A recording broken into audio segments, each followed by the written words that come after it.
నమస్తే. Hi ma'am. ఎలా ఉన్నారు? బాగున్నాం మ్యామ్. నాన్ సర్జికల్ అంటున్నారు కదా, నాన్ సర్జికల్ అనేది చాలా మందికి అపోహ ఉంటుంది. బ్లేడ్లు కత్తు పెట్టండి ఎన్ని రోజులు ఉంటుంది, తొందరగా మళ్ళీ వచ్చేస్తుంది ఏమో రిపీట్, పెయిన్ రిలీఫ్ అనేది కొంతవరకే. అక్కడ టెంపరీ ఎక్సర్సైజ్ ఎలా అనుకుంటున్నారో మీ దగ్గరికి వచ్చే ఈ పెయిన్ రిలీఫ్ కూడా టెంపరీ అనే చాలా అపోహ ఉంది. మేడం వీ టేక్ ఓనర్షిప్ అనే పదం ఎందుకు అంటున్నానంటే, సరే అండి మీరు హాస్పిటల్కి వచ్చారు, మీకు తగ్గుతుంది తగ్గదు, రెండే ఆప్షన్స్.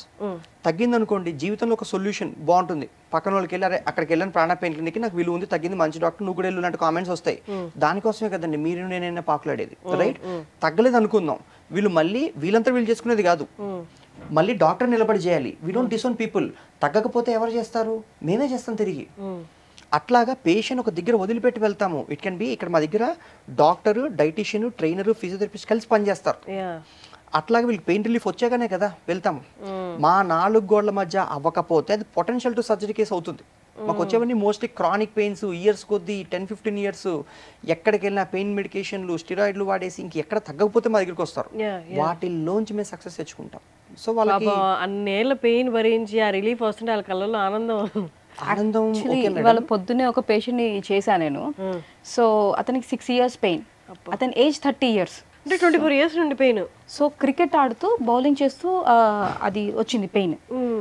సో ఎంత అల్లలాడిపోతుంటే ముట్టుకొని లేదనమాట నన్ను, అంత సివియర్ పెయిన్లో ఉన్నాడు. సో ఈ 6 years నుంచి ఈ పెయిన్ ఈ పక్క షోల్డర్కి వచ్చింది. సో ఇప్పుడు పేషెంట్కి 2 చేతులు నొప్పి, కొంచెం బరువు, వాళ్ళ పిల్లల్ని ఎత్తుకొని లేని పరిస్థితి.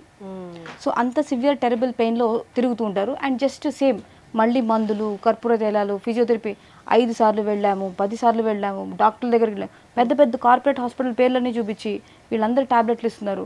ఇంకా ఫైనల్లీ సర్జరీ అనేసారంట. సో భయానికి వచ్చాడు పొద్దున ట్రీట్మెంట్కి. అండ్ ఆన్ టేబుల్ చెప్పినట్టే, సో ఎక్కడైతే అతనికి మెయిన్లీ ఈ కండరంలో చిరుగుంది. సో నేను స్కానింగ్ చేశాను, అతని దగ్గర ఎటువంటి ఎంఆర్ఐ రిపోర్ట్స్ ఏమీ లేవు. సో మేము ఇట్లా అల్ట్రాసౌండ్ స్కానింగ్ చేస్తాం. బేబీస్ మదర్ రూమ్లో ఉన్నప్పుడు ప్రెగ్నెంట్ లేడీ స్కాన్ చేస్తారు కదా, సో అలాంటి స్కానింగ్ ద్వారానే ఎక్కడైతే చిరుగుందో ఆ పేషెంట్కి ఐడెంటిఫై చేసి ఆ చిరుగు దగ్గర ప్రోలోథెరపీ అనేది 3 to 5 ml of Dextro solution అక్కడ వదులుతాం. సో దీనివల్ల ఏమవుతుందంటే ఇన్ని రోజులు ఆ రిపేర్ హీల్ అవ్వంది, ఫస్ట్ అక్కడ వాపు వల్ల అది హీల్ అవ్వదు. ఆ వాపుని ఫస్ట్ యాస్పిరేట్ సక్ చేసేస్తే ఆ తర్వాత ఈ హీలింగ్ ప్రాసెస్ అనేది స్టార్ట్ అవుతుంది. ఈ ప్రోలోథెరపీ వల్ల డెక్స్ట్రో సొల్యూషన్ బాగా వాపు ఉంది 6 ఏళ్ళ నుంచి ఆ వాపు అలాగే ఉంది. అండ్ బిగుసుకుపోయింది షోల్డర్, మూమెంట్ లేదు. సో నేను ఎప్పుడైతే ఈ ప్రొసీజర్ ఒక 45 minutes ఆఫ్ ప్రొసీజర్ టైం పట్టింది. సో అన్ని ఐడెంటిఫై చేసుకుని 4-5 ఏరియాస్లో చేయాల్సి వచ్చింది. ఆ తర్వాత ఆ పేషెంట్ కళ్ళల్లో ఆనందం వచ్చిందనమాట. సో ఇన్ని రోజుల నుంచి పెయిన్ ఎంత భరించాను madam, thank you so much అని చెప్పి అంతే ఆనందంగా వెళ్ళాడు అనమాట పేషెంట్. అండ్ ఈ చెయ్యి ఒకటి ఎప్పుడైతే బాగుండదో తెలియకుండా బరువు అంతా ఇంకొక సైడ్ పడుకునేటప్పుడు అటు వేస్తారా, ఆ చెయ్యి కూడా ఎంతో కొంత నొప్పి మొదలైతేనే వీళ్ళు ఇక్కడ దాకా రావడానికి ఇన్సెంటివ్ వస్తుంది వీళ్ళకి. అట్లాగా క్వాలిటీ ఆఫ్ లైఫ్ పోతుంది. చేతులు ఉన్నది వాడుకోవడానికి కదా అండి. ఇమాజిన్ ఒక ఇంట్లో గది వాడకుండా వదిలేస్తే అట్లా ఉంటుంది, వీళ్ళ లైఫ్ కూడా అట్లే ఉంటుంది. 6 ఏళ్ళు 5 ఏళ్ళు అండ్ బోర్డు పెట్టుకున్న ప్రతి ఒక్కడు రండి నా దగ్గర తగ్గిస్తాను టైప్ లో ఉంటుంది. ఈవెన్ మీరు జ్యోతిష్కుడి దగ్గరికి వెళ్ళిన గ్రహాల ప్రకారం ఎందుకు షోల్డర్ పెయిన్ వచ్చింది, ఏం హోమాలు చేయాలంటే నాకు తెలియదు అని చెప్పడం, అట్లా ఇవన్నీ అయిపోయాకనే మా దగ్గరకు వస్తున్నారు. సో ఇక్కడ ఫస్ట్ ఆ వాపు అనేది తగ్గినప్పుడు వాళ్ళకి ఆటోమేటిక్గా కండరలో చిరుగు తగ్గుతుందండి. అండ్ డయాగ్నోసిస్ అయితే ఎక్స్రే తీసుకుంటే ఎముకలు కనబడతాయి, విరిగిందా విరగలేదా, విరిగితే కట్లు కట్టుకోవడం లాంటి సింపుల్ ట్రీట్మెంట్. ఏమి పడకుండా నొప్పులు వచ్చాయి అనుకోండి, కండరాల్లో చిరిగితేనే నొప్పి వస్తుంది. 2 ways to ఐడెంటిఫై. ఒకటి ఎంఆర్ఐ తీయించుకుంటే చిరుగుందా లేదా తెలుస్తుంది. MRI is expensive. మా దగ్గరకు వస్తే వాళ్ళకి స్కాన్ చేస్తాం, వెరీ అఫోర్డబుల్ ఆప్షన్. 800 rupeesలో స్కాన్ అయిపోతుందండి మా దగ్గర. అది కూడా మీరు రావద్దంటాం, ఎందుకంటే స్కాన్ తీసుకుంటారు, తర్వాత ఏంటి సొల్యూషన్. మేమేమంటాం, మీరు వచ్చినప్పుడు మీకు ఖచ్చితంగా ఈ ప్రాబ్లం ఉంటుందండి, స్కాన్ లో ఇది తెలుస్తుందండి, ఇది తెలిసాక సొల్యూషన్ ఇదండి. సో దాంతో పేషెంట్ అనేవాడు ఇంట్లో కూర్చొని కాలు మీద కాలు వేసుకొని డెసిషన్ తీసుకోవచ్చు. ఫస్ట్ అసలు ప్రాణ పెయిన్ క్లినిక్ వెళ్ళాలా వద్దా. మేమేమంటామంటే ఫస్ట్ మా దగ్గర రాకండి, విలువ తెలీదు. మీరు ప్రపంచంలో అన్ని ట్రై చేసేసి treat us as your last best bet. ఇక్కడ ఫెయిల్ అయితే అన్ని ఫెయిల్ అవుతాయి, అట్లనే వస్తారు మా దగ్గరికి. నౌ వెన్ యూ లాస్ట్ అన్ని కూడా now we are like gold mine for them. ఎందుకని మీ దగ్గరికి లాస్ట్ రావడం ఆప్షన్ కూడా మీరే ఇచ్చేసారు కదా. మీ దగ్గరికి రావడానికి ఓపీ ఫీ ఏదైతే ఉందో అది లేదు కాబట్టి వాళ్ళు డైరెక్ట్గా ఎప్పుడైనా కాల్ చేయొచ్చు. సో మీరు అక్కడికి వెళ్ళి ఆ డబ్బులన్నీ వదిలించుకునే ముందు డైరెక్ట్గా మీకే ఫోన్ చేసి మీ దగ్గర సొల్యూషన్ దొరుకుతుందా లేదా అన్నది మిమ్మల్ని అడిగేస్తే సరిపోతుంది కదా. చాలా మేడం. అండ్ మాకు రిసెప్షన్ ఎంత ఇంపార్టెంట్ అంటే, మీరు ఏ హాస్పిటల్ అయినా తీసుకోండి, అసలు లిటరల్గా 7-స్టార్ హోటల్స్ 5-స్టార్ హోటల్స్లో ఉంటాయి కానీ అక్కడ ఒకళ్ళు సూట్ వేసేసి బ్లేజర్ వేసి కూర్చోబెట్టి వాళ్ళ పని ఏంటంటే లిటరలీ డోర్ కీపర్, డాక్టర్ గారు ఉన్నారు, డాక్టర్ గారు లేరు, మీ టోకెన్ నెంబర్ ఇంత, వెయిట్ చేయండి, డాక్టర్ గారు కాన్ఫరెన్స్కి వెళ్ళారు.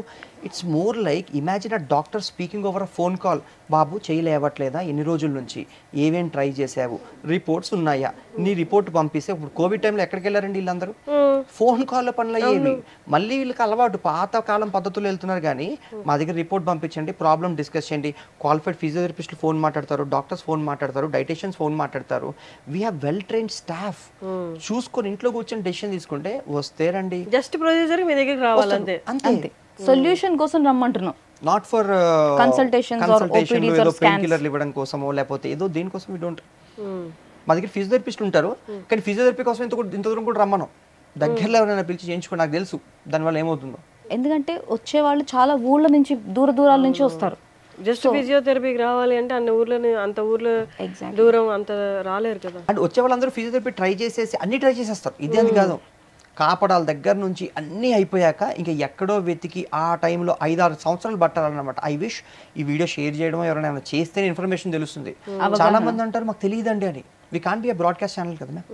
People should take that initiative. Maybe this video will help. ఎందుకంటే వాళ్ళకి సాటిస్ఫాక్షన్. నొప్పి కొంచెంలో ఉన్నప్పుడు, ఆ చిరుగు చిన్నగా ఉన్నప్పుడు వచ్చినప్పుడు అది మనం రిపేర్ ఫాస్ట్గా చేసామనుకోండి, వాళ్ళు ఇదంతా సఫరింగ్ అవాయిడ్ చేయొచ్చు కదా. అసలు ఆ భుజం బిగుసుకుపోయిందే అవాయిడ్ చేయొచ్చు కదా, సిచ్యువేషన్ అవాయిడ్ చేయొచ్చు. సో వాళ్ళకి ఇంప్రూవ్మెంట్ ఫాస్ట్గా వస్తుంది and work satisfaction. Especially diabetes patients వీళ్ళందరూ పెద్దవాళ్ళే ఉంటారు కదా. ఇమాజిన్ వాళ్ళు ఎంత విసుకుపోయి ఉంటారో తెలుసా, సరిగ్గా తినలేరు ఫస్ట్. అంటే ఏది తిందామన్నా షుగర్ పెరిగిపోతుంది ఏమన్నా టెన్షన్లో ఉంటారు, సోషల్ లైఫ్ ఉండదు. దానికి తోడు డాక్టర్లు జీవితాంతం ఇన్సులిన్లు, మందులు, 3 గంటలు వెళ్ళడాలు, చెకప్లు, ట్రాకర్లు, గుచ్చుకోవడాలు. డయాబెటీస్ వాళ్ళలో చాలా మందికి కామన్ ప్రాబ్లం ఉంటుంది. చిరాగ్గా కూడా ఉంటారు పాపం వాళ్ళు ఇవన్నీ భరిస్తూ. దాంట్లో అలా తెలిసినప్పుడు 45 నిమిషాలు ఉంటే క్వాలిటీ లైఫ్ పెరిగిపోతుంది. ఇంకొకటి ఏంటంటే జస్ట్ నాట్ ట్రీట్మెంట్, ఇక్కడ మేము డైట్, ఎక్సర్సైజ్ కూడా హెల్ప్ చేస్తాం. అవి ఎందుకు రోల్ ప్లే చేస్తాయి అంటే, ఒకప్పుడు మీకు citrus fruits are anti inflammatory. మీరు హాస్పిటల్కి వెళ్తే ఒకప్పుడు బత్తాయిలు తీసుకెళ్తారు కానీ వేరే పండ్లు తీసుకెళ్లరు, మామిడికాయలో లేకపోతే గుమ్మడికాయలో తీసుకెళ్ళరు హాస్పిటల్కి. సిట్రస్ ఫ్రూట్స్, అది కూడా వాళ్ళు బరువు ఉన్నారు అనుకోండి మేడం, మొయ్యాల్సింది మీ జాయింట్సే కదా, స్ట్రక్చరల్ జాయింట్సే, మోకాళ్ళు, హిప్, భుజాలు, ఇవన్నీ కూడా. సో అందుకని వాళ్ళకి బరువు తగ్గించడానికి డైటీషియన్స్ హెల్ప్ చేస్తారు, యాంటీ ఇన్ఫ్లమేటరీ ఫుడ్స్ ఇస్తారు, అండ్ ఎక్సర్సైజెస్. ఒకసారి నొప్పి తగ్గాక after 5-7 days we help them with rehabilitation. And ఫ్యూచర్లో రాకుండా ఉండడానికి, ఇప్పుడు ఆ కండరాలు అంత చిన్నగా చెరకూడదు కదా మేడం. ఒకప్పుడు గోల్కొండ ఫోర్ట్లు, తాజ్మహల్ కట్టారు, వీళ్ళు ఖాళీగా ఇంట్లో కూర్చొని ఏం పని చేయకుండా చేతులు వీళ్ళకి టేర్స్ వస్తున్నాయి. ఫ్యూచర్లో రాకుండా దాన్ని స్ట్రెంథన్ చేస్తామన్నమాట మేము. అది కూడా we don't make them do circus. వాళ్ళకి వచ్చే ఎక్సర్సైజ్ వాల్యూమ్, ఇంటెన్సిటీ రైట్గా ఇచ్చి ఒక దగ్గర వదిలిపెట్టి అప్పుడు వెళ్తాం అన్నమాట. ఫ్యూచర్లో ఎప్పుడైనా అవసరం అయితే still we follow, we don't disown people. Doctor daily phones మాట్లాడి తగ్గుతుంది, తగ్గలేదు, మెడికేషన్ మార్చడం, ఎక్సర్సైజ్ మార్చడం, ప్రతిదీ రిజాల్వ్ చేసుకుని మేము ఇంటికి వెళ్తాము. వాళ్ళు ఏ అవసరం వచ్చిన పేషెంట్స్ తెలుసా, మాకు పర్సనల్ లైఫ్ ఉంటుంది కదా వాళ్ళకి ఆలోచించరు. లిటరల్గా Sunday I want to speak to doctor, చేయిస్తాం. We take the responsibility.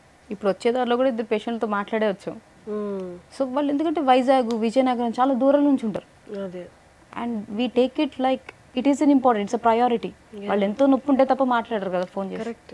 45 minutesలో తగ్గిస్తారు అంటున్నారు. 45 minutesలో ఇన్నేళ్ళ నొప్పి ఎలా తగ్గిస్తారు, అసలు ప్రొసీజర్ ఏంటి? ఈ షోల్డర్ పెయిన్ ఉన్న వాళ్ళకి మెయిన్లీ 2 things స్కానింగ్ చేసుకుంటే మనకు అర్థమయ్యేది. మెయిన్లీ షోల్డర్ చుట్టూ 4 కండరాలు ఉంటాయి. ఏ కండరంలో చిరుగుంది, ఎక్కడ ఉంది, ఎంత డెప్త్లో ఉంది అనేది నాకు స్కాన్లో తెలుస్తుంది. సో ఎక్కడైతే ప్రాబ్లం ఉందో చిరుగు వల్ల ఏమవుతుంది, ఈ చుట్టుపక్కలంతా వాపు వస్తుంది. ఈ వాపుని ఫస్ట్ నేను తొలగిస్తాను. ఒక్కోసారి నాకు ఇది చిరుగు కూడా కనిపించదు ఆ వాపు వల్ల. సో మొత్తం అదంతా ఫ్లష్ అవుట్ చేసి నా లోకల్ అనెస్థెటిక్ ద్వారా చేసిన తర్వాత నెక్స్ట్ ఆ వాపు తగ్గితే ఆ చిరుగు కనిపించింది దానిలోకి వెళ్ళి ఒక 3 to 5 ml of Dextro solution, దీనికి ప్రోలోథెరపీ అంటారు. సో దీనివల్ల ఏం జరుగుతుందంటే ఫస్ట్ అక్కడ రిపేర్ అనేది స్టార్ట్ అవుతుంది, బ్లడ్ సర్క్యులేషన్ ఫ్లో అయ్యి రిపేర్ అనేది స్టార్ట్ అవుతుంది. సో ఇలాగా ఒక 3-4 ప్రాబ్లమ్స్ టుగెదర్ ఉంటాయి పేషెంట్కి. ఒకటి రకరకాల జాయింట్స్, రకరకాల కండరాలు, అవి ఐడెంటిఫై చేసుకుంటూ ప్రొసీజర్ చేస్తే వీళ్ళకి 45 minutes. అండ్ దట్టు భయపడాల్సింది ఏమీ లేదు, వాళ్ళు మెలుకునే ఉంటారు. నేను జస్ట్ లోకల్ అనెస్థీషియా, మీరు కరోనా వ్యాక్సిన్ వేయించుకున్నారు కదా, మీకు అంతే నొప్పి తెలుస్తుంది, మిగతాదంతా చేసేది నేను. ఆ అనెస్థీషియా దాంట్లో క్లియర్ చేసేస్తా. అది చేసిన తర్వాత వాళ్ళకి వెంటనే ఆన్ టేబుల్ వాళ్ళ నొప్పి తగ్గుతుంది అండ్ ఆ భుజం రేంజ్ ఆఫ్ మోషన్స్ కూడా ఇంప్రూవ్ అవుతాయి. సో దానివల్ల వాళ్ళు ఎటువంటి కంగారేం పడక్కర్లేదు. ఇట్స్ లైక్ వస్తారు, ప్రొసీజర్ చేయించుకుంటారు, రిలీఫ్తో వెళ్తారు. వెంటనే వాళ్ళు ఇంకా నార్మల్ అయిపోతే అంటే ఇది ప్రొసీజర్ 45 minutes తర్వాత వాళ్ళు భుజం రౌండ్గా తిప్పడం. ఎందుకంటే అవన్నీ బ్రేక్ చేయడం చాలా ఇంపార్టెంట్. అడేషన్స్ అంటే బూజులు పట్టేసి ఉంటాయి, మన ఇల్లు వాడకపోతే బూజులు పడతాయి కదా, సిమిలర్లీ ఒక జాయింట్ వాడకపోతే అడిషన్స్ ఫామ్ అవుతాయి. అవన్నీ నేను అడిషోలైసిస్ క్లియర్ చేస్తాను అనమాట. చేసిన తర్వాత ఆ రేంజ్ ఆఫ్ మోషన్ ఆటోమేటిక్గా వచ్చేస్తుంది. చాలా మటుకు మందికి ఇంప్రూవ్ అయిపోతుంది ఆ మోషన్, రేంజ్ ఆఫ్ మోషన్ చాలా చాలా రిలీవ్డ్గా ఫీల్ అవుతారు వాళ్ళు, ఒక బరువు తీసి పక్కన పెట్టినట్టు ఫీల్ అవుతారు. సో ఫస్ట్ అది ప్రాసెస్. తర్వాత మళ్ళీ అంటే ఎన్ని సెషన్స్ తీసుకోవాలి? యూజువలీ ఇది నేను ఒకటేసారి చేస్తాను, దీని తర్వాత జాగ్రత్తలు చెప్తాను. అండ్ 1 month తర్వాత ఫాలోఅప్కి ప్రతి పేషెంట్ నేను ఫాలోఅప్కి పిలుస్తాను. ప్రాపర్ ట్రీట్మెంట్ అనేది. ఎస్. అండ్ మరీ ఎక్కువ క్రానిక్ పేషెంట్స్ ఉంటే లైక్ 10 ఏళ్ళు 20 ఏళ్ళ వాళ్ళకి అవసరం ఉంటే పిఆర్పి థెరపీ అనేది చేస్తా. ఈ పిఆర్పి థెరపీ ఏంటంటే ఒక పేషెంట్ 10-15 ml బ్లడ్ తీసుకుంటాను. ఆ బ్లడ్లో ఈ పునరుత్పత్తి కలిగించే గుణాలు అండ్ ఈ చిరుగుల్ని హీల్ చేసే గుణాలు ప్రాపర్టీస్ ఉంటాయి. సో ఆ పిఆర్పి థెరపీ తీసుకుని ఎక్కడైతే చిరుగుందో మళ్ళీ అది ఐడెంటిఫై చేస్తా. ఫస్ట్ టైం పేషెంట్ వచ్చినప్పుడు ఎంత చిరిగింది ఏంటి అనేది డెప్త్ తెలుసుకుంటే దాని ప్రకారంగా నేను ఆ వాల్యూమ్ తీసుకుని ఆ ఏరియాలోకి వెళ్ళి చేస్తే అది ఇంప్రూవ్మెంట్ వస్తుంది. Nice, amazing. అసలు ఇప్పటిదాకా ఎన్ని వేల మంది వచ్చి ఉంటారు మీ దగ్గరికి? నాకు తెలిసి 10,000 మంది దాటిపోయింటారు మేడం. అది కూడా ఏంటి, ఓపీ లేకుండా ప్రొసీజర్లు నేను చెప్పేది 10,000 దాటిపోయి ఉంటారు ఈజీగా. ఏది సర్జరీ దాకా వెళ్ళలేదు. అట్లీస్ట్ 90% పైన. ఎందుకంటే ఏ ఇండస్ట్రీలో కూడా madam to be honest 100% success rate అనేది కష్టం. But we strive for 100% efficiency. ఎందుకంటే పేషెంట్ ఇంటికి వెళ్ళాక ఏం చేస్తారు వీళ్ళు చెప్పరు. కరెక్ట్, అది ఎవరు షేర్ చేయరు, అన్ని పర్టికులర్ గా పాటిస్తారని కూడా చెప్పరు. అండ్ ఏ మాత్రం మిస్టేక్ ఉన్నా it's very easy to dump it on to us. Doctor అన్ని చేశాను తగ్గలేదంటారు. మాకు ఒకసారి ఒక procedure back pain surgical room నుంచి వెనక్కి వచ్చాడు అతను, ఎక్కడో తెలుసుకొని. అతను నమ్మడు, అదేంటండి ఇన్ని సంవత్సరాలు నొప్పి ఉంది, నేను సర్జరీ రూమ్ నుంచి వచ్చాను, నా వల్ల కాదు నమ్మనంటే చేయించుకున్నాడు. చేయించుకున్నాక ఆఫ్టర్ అ మంత్ నాకు ఫోన్ చేసి ఏమంటాడంటే, సార్ నేను నమ్మలేదు, వర్కౌట్ అవుతలేదని డైలీ 5 kilometers వాక్ వెళ్ళాను, అమ్మయ్య నాకు పని చేసింది. ఒకవేళ ఇలా you should not challenge a doctor. మన ఇద్దరం కలిసి ఒకటే డ్రీమ్ చూస్తున్నామా, ఒకటే అంబిషన్ ఉందా, my end goal is to give you satisfaction. మేము కామ్గా చేస్తాం, ఎందుకంటే పేషెంట్ తప్పైనా ఆ name reputation will go for a toss. So కాబట్టి వాళ్ళైనా కూడా ఓకే కంగారు పడద్దండి, ఇది చేస్తారా మేము చేస్తాం. అండ్ ఆ ఇన్స్టెన్స్లో నాకు గుర్తొచ్చింది ఒక పేషెంట్ అలాగే 8 months తర్వాత సింగపూర్ రాజు అంటే గుర్తొస్తుంది అంటే ఐ వాజ్ లైక్ నేను చూసాను అనమాట వెళ్ళి, మేడం నేను గుర్తున్నాను. సో ఆబ్వియస్లీ అంతమంది పేషెంట్స్ నాకు గుర్తులేరు. సో ఆ పేషెంట్ వచ్చి 8 నెలల క్రితం వచ్చాను మేడం, ఆపరేషన్ థియేటర్ నుంచి వచ్చి, అలా ఎంతమందో థియేటర్ నుంచి వచ్చాను, మీరు చెప్పినా నేను 1 week కూడా నమ్మలేదు, మీరు తగ్గుతుందన్నారు అంటే నాకు తెలుసా తగ్గుతుందంటే, అవును మేడం మీరు చెప్పింది కరెక్ట్, రోజు నేను టెస్ట్ చేస్తున్నాను తగ్గుతుంది, 1 kilometer నడిచి వస్తున్నాను, ఇప్పుడు 3 kilometers నడుస్తున్నాను, 3 kgs కూడా తగ్గి. I was like okay fine. కానీ సర్జరీ వెళ్ళి అక్కడ ఫెయిల్ అయ్యి వచ్చిన వాళ్ళు కూడా ఉంటారు మీ దగ్గర? ఫైన్, చాలా మంది వచ్చిన వాళ్ళకి అంటే ట్రీట్మెంట్ ఎలా ఉంటుంది? మీకు విషయం చెప్తాను చూడండి. ఫస్ట్ చిన్న పంటి నొప్పి ఉంటే చిరాకు ఉంటుంది రోజంతా, తలనొప్పి ఉన్నా కూడా. సర్జరీ మనం ఈజీగా ఇట్లా టేబుల్ మీద కూర్చొని మాట్లాడుతున్నాం, కానీ ఇమాజిన్ ఒంటి మీద కత్తి పడ్డం అంటే ఇట్స్ అ బిగ్ థింగ్. ఇప్పుడు పడి తర్వాత తగ్గుతుందా, నోబడీ నోస్. సక్సెస్ అయిన వాళ్ళు ఉంటారు, కానీ నేనేమంటానంటే చిన్న సూదితో పోయేదానికి వై టేక్ ఇట్ టు గొడ్డల దాకా. అంతే. ఇవాళ పొద్దున కూడా ఒక పేషెంట్ వచ్చాడు అలాగే. సో ఊళ్ళో కదా సర్జరీ అని చెప్పేశారు, అయితే మొత్తం చూసాను ఎంఆర్ఐ, ఎక్కడ సర్జరీ అవసరమైనది లేదు, నాకు కనిపించలేదు. But then I was like సరే ఇది చిన్నగా మనం చేద్దాం, తగ్గితే ఓకే, ఇది ప్లాన్ ఏ, తగ్గుతుందనే నేను నమ్ముతున్నాను, ఎందుకంటే ఇంతమంది పేషెంట్లు చేశా కదా. సో ఆ పేషెంట్ని నా ప్రొసీజర్ చేసిన వెంటనే నడుచుకుంటూ వెళ్ళిపోయాడు. అబ్బో. సో అన్నిటికీ సర్జరీ అవసరం ఉండదు. Something great. అసలు అంత పెయిన్, అంత భారం, ఆ పెయిన్ అనేది ఒకటి పక్కన పెడితే daily life, work life, personal life ఎంత డిస్టర్బ్ అవుతుంది ఆ పెయిన్ వల్ల. ఇన్ రిటర్న్ అంటే ఓన్లీ పెయిన్ కాదు, వాళ్ళ హోల్ లైఫ్ని మీరు సెట్ చేసినట్టు ఇంకా. అంతే మ్యామ్. Yeah absolutely. అందుకే 4.9 రేటింగ్స్ ఉన్నాయి మీకు. మాకు name reputation is very important ma'am. డాక్టర్లు లేక మేము నడపట్లేదు, వీళ్ళు చాలా పెద్ద పెద్ద కార్పొరేట్ హాస్పిటల్స్ వచ్చి ఒక ట్రస్ట్తో వస్తారు. More like doctor is all about trust and health కదా అండి. సో అలాంటి చోట we don't put integrity on the line. And you know what, 60 to 70% of ఆ పేషెంట్స్ అందరూ ఈ వీడియోస్ చూసే వస్తారు. And the rest 30 word of mouth. ఇప్పుడు అది 30-50 అయింది. ఊర్లలో ఉండే వాళ్ళకి కష్టం కదా, వాళ్ళు ఎలా వస్తారు? వాళ్ళు వీడియోస్ చూసే వస్తారు అందరూ మేడం. ఎందుకంటే ఇది చాలా అడ్వాన్స్డ్ ట్రీట్మెంట్స్ ఇలాంటి ఉంటాయని కూడా తెలియదు. అవేర్నెస్ రావాలి. ఎలక్ట్రిక్ కార్ టైప్ ఫస్ట్ పగిలిపోతుందా పేలిపోతుందా కూడా చూస్తుంటారు, అసలు వచ్చిందని తెలియాలి జనాలకి, ఆ నమ్మకం కుదిరితే. అందుకని మాకు 2 years లిటరలీ ఇంత మేము ఓపీ లేకుండా రన్ చేస్తున్నామంటే ఇట్స్ ఆల్ అబౌట్ డే 1 నుంచి ఓపీ లేదా? డే 1 నుంచి అంటే ఫస్ట్ 2-3 months ఉండింది మేము, బట్ వీ ఫెల్ట్ ఇన్కన్వీనియంట్. అంటే చాలా విలువలతో తీసుకొద్దాం అనుకుంటున్నాము. మేము కూడా రిసెప్షన్లో పెట్టేసి రండి రండి అంటే అందరూ వస్తూ ఉంటారు, కానీ దెన్ ఇంకా మేమెందుకు. దట్స్ గ్రేట్ అండి, గ్రేట్. అసలు నాకు తెలిసి ఈ వీడియో చూసిన వాళ్ళు పెయిన్ ఎన్నేళ్ల నుండి బాధపడుతున్న వాళ్ళు ఖచ్చితంగా మీరు విత్ ఎగ్జాంపుల్స్ చెప్పారు కాబట్టి ఎవరికైతే ఉపయోగం ఉందో, లేకపోతే ఈ హాస్పిటల్స్ ఆల్రెడీ తిరుగుతున్నా అన్న వాళ్ళు డైరెక్ట్ ఇక్కడికి వచ్చేసి మనీ కూడా సేవ్ అవుతుంది కదా. ఐ హోప్ ఈ ఇంటర్వ్యూ చాలా మందికి యూజ్ అవుద్ది అనుకుంటున్నాను. థ్యాంక్ యూ సో మచ్ అండి. Thank you for coming and thank you for giving your valuable time. Thank you ma'am.